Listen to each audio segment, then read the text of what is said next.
Vamos lá então, pessoal, para estudar as rotas secretoras, né, e a edição de proteínas. Vamos lá, aqui nesse exemplo a gente tem aqui uma proteína sendo sintetizada para o interior do retículo endoplasmático. Ela começou aqui, aqui ela está sendo sintetizada. Desde o início da sua síntese, ela já recebe adições a ela, como por exemplo oligosacarídeos, tá vendo?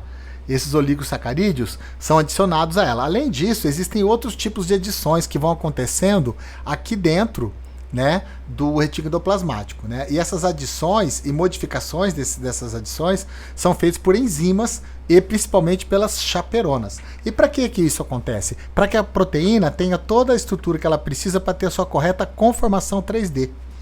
A proteína, para ela adquirir o formato 3D dela, ela precisa ter um monte de carboidrato, de sulfato, de ponte de sulfeto, que é como se fosse um papel que você vai dobrando, ele vira um avião, ou vira um barquinho, ou vira um chapéu, que é o que a gente chama de origami, né? O mesmo que a gente faz com o papel, que é o origami, dobrando ele, dando o formato, né, a uma folha de papel, dando o formato de chapéu, ou de avião, ou etc.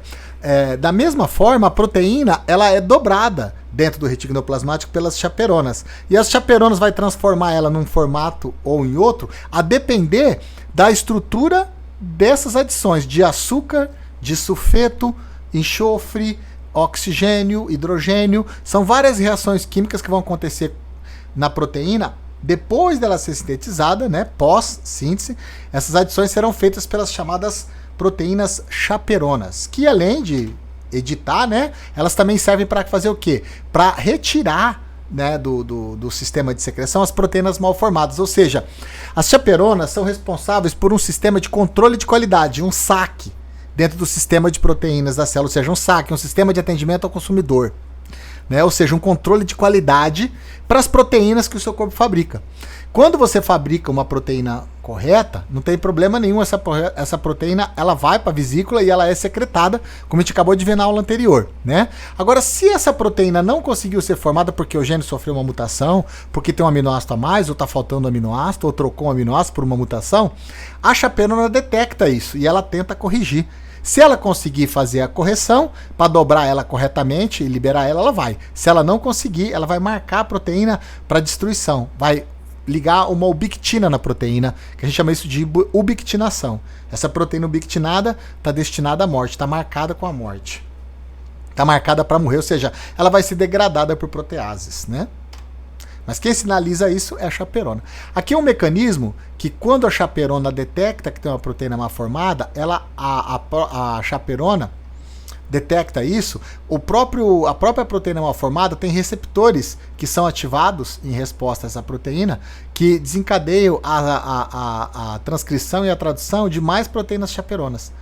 E essas proteínas chaperonas vão se prendendo às proteínas mal formadas, tentando consertar elas para liberar elas, dobrar elas corretamente. Se isso não é possível, o que ela faz? Ela degrada, ela marca para degradação. Então, quando essas proteínas mal formadas elas aumenta também, então, o sistema que detecta o aumento dessas proteínas e desenvolve o aumento da produção de chaperonas, para ela dar conta de tentar consertar essas proteínas aqui, ou então provocar a degradação delas, né? Para que você tenha um controle aqui na secreção de proteínas. Agora, a gente vai falar do Golgi, né? E como que o Golgi participa também desse processo de edição das proteínas. Aqui é para mostrar o Golgi, as estruturas dele, essa rede onde chegam as vesículas novas, a gente chama de rede cis. Aí essas cisternas aqui, né, que vão se formando a partir da fusão da rede cis. Você tem essa rede cis aqui, vai se fundindo, formando vesículas maiores, tá vendo? Aí aqui a gente já chama de cisterna. Então aqui é rede, aqui já é cisterna. Aí depois você tem a cisterna cis, a cisterna média e a cisterna trans. A cis é de entrada, a média, né, como o nome já fala, fica no meio, e a trans já é de saída. E depois da cisterna trans, a rede trans. Então, é sempre rede, cisterna, depois forma rede cis, cisterna cis, rede média, aí você tem a cisterna trans e a rede trans. Então você começa com cis, entra no cis e sai no trans, certo? Essas vesículas, né, que vão durante esse passeio aqui, elas sofrem edição principalmente de quem? Dos carboidratos. Por quê? Porque enquanto que o retículo endoplasmático é o local de edição e dobramento das proteínas, né, o principal metabolismo do Golgi está relacionado ao açúcar. Né? Então é o Golgi que modifica e altera os açúcares. Então as glicoproteínas, quando chegam aqui, elas têm a sua parte de açúcar modificada aqui no Golgi. Lá no retículo ela colocou e tirou o açúcar. Aqui eles vão editar o açúcar, né? Porque o Golgi é o centro de síntese do carboidrato na célula, né? Enquanto que o retículo liso é a síntese e a edição das gorduras. E o retículo endoplasmático rugoso das proteínas. Então, rugoso, proteína, liso, gordura, Golgi, açúcar. Aqui é só uma fotomicrografia mostrando aqui o complexo de Golgi, bem desenhado aqui numa microscopia eletrônica, né? Com as suas redes cis e trans, né? O cis entra aqui, o trans aqui já onde já vai saindo. Tá aqui, ó. Isso aqui é o desenho, isso aqui é o real. E aqui é um contraste de fase com fluorescência. Uma proteína COP, que é uma proteína muito comum no Golgi, está marcado com fluorescente. Então dá para você perceber o Golgi através da marcação dessas proteínas que ficam dentro do complexo de Golgi. Não dá para você ver nesse nível aqui, porque aqui é microscopia óptica, né?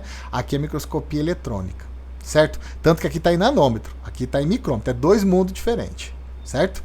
De um para o outro é 1000 vezes maior, certo? Então, o que você está vendo aqui como um risquinho de nada, assim, um pontinho, aqui é daqui até aqui, ó. Né? Porque aqui é nano, aqui é micro. Aqui um esquema mostrando os 2 tipos de secreção do Golgi.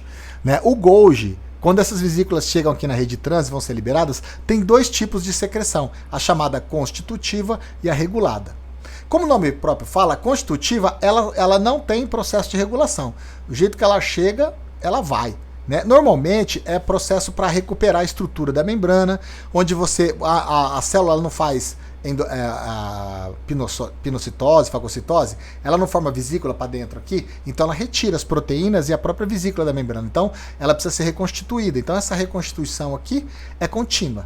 Né? E não é regulada. Como assim não é regulada? Ela não acelera e desacelera em resposta a um hormônio ou em resposta a um sinal intracelular.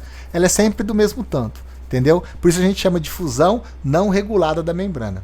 Agora tem a fusão regulada, que você tem um sinal, esse sinal provoca essa fusão. Se não tiver esse sinal, se não tiver esse receptor acionado, essa fusão não acontece. Por isso a gente chama de fusão regulada da membrana. Né? Aqui acontece, por exemplo, com proteína, com a insulina. A insulina, quando ela liga no receptor dela, ela provoca essa fusão, mas não de hormônios, né, nem de substâncias que vão para o citoplasma, mas sim de proteínas que vão ficar aqui na membrana para fazer o quê? A internalização da glicose. Né? Quanto mais insulina, mais dessas proteínas transmembranas são liberadas na membrana, não no meio externo. E essas proteínas transmembranas vão fazer o quê? Facilitar a entrada da glicose. Então é um exemplo aqui a própria insulina e os captadores de glicose. Mas os captadores de glicose não são liberados assim no citoplasma, não. Para fora da célula. O citoplasma não são liberados no meio extracelular, senão eles ficam presos à membrana. Ok? Aqui mostrando a secreção de insulina. Né? Aqui é a secreção de insulina.